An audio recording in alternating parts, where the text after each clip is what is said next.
আচ্ছা, বউকে দেখলে কি বলবেন? আই হেট ইউ না আই লাভ ইউ? আপনারা কি জানেন যে মিথ্যা বলা 3 জায়গায় জায়েজ? তার মধ্যে 1 নাম্বার বউ। আপনি একটা শাড়ি কিনে নিয়ে আসছেন, শাড়ির দাম হচ্ছে মাত্র 1000 টাকা। এখন বউ যদি শোনে যে দাম 1000 টাকা, বউ তো রাগ করবে, বলবেন যে 10,000 টাকা। জায়েজ আছে এটা? সুবহানাল্লাহ পড়বেন না আপনারা? আচ্ছা, আপনার বউয়ের সঙ্গে আপনার মায়ের বনিবনা হয় না, এটা আবার রাগ করেন না, এটা কিন্তু হয়। শাশুড়ি বউকে দেখতে পারে না, বউ শাশুড়িকে দেখতে পারে না, ঠিক আছে না ভুল বললাম? এখন আপনি পড়ছেন মহাফান্দে, মাকে ভালোবাসলে বউ নারাজ, বউকে ভালোবাসলে মা। আপনি করবেন কি এখন কন্দে? আপনি কি করবেন আমি বলে দিচ্ছি। মাকে বলবেন যে মা, আমার বউ তো তোমার কত ভালোবাসে, সারাদিন তোমার নামে খালি প্রশংসা করতেই থাকে, খালি করতেই থাকে তোমার নামে প্রশংসা। মা বলবে ও বাবা তাই নাকি? তখন দেখবেন মায়ের ঘৃণা ভালোবাসায় পরিবর্তন হয়ে যাবে। এবার বউয়ের কাছে এসে বলবেন যে আমার মা যে তোমাকে কত ভালোবাসে, বিশ্বাস করো।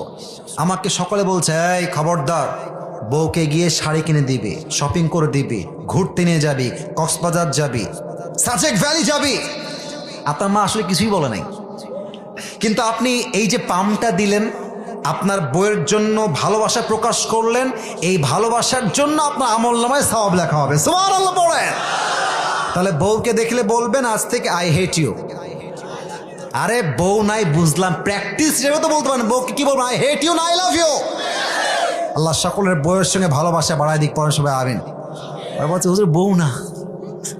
আরে বেটা বউ নাই, বউ তো আগামীতে হবে, ঠিক কিনা বলো?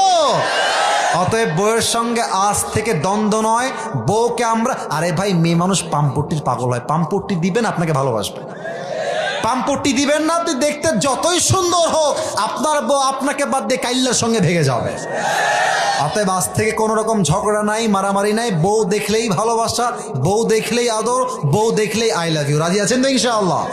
আল্লাহ রাসূল কাছে সাহাবী এসে বলছে, হে রাসূল আপনি সবচেয়ে বেশি কাকে ভালোবাসেন?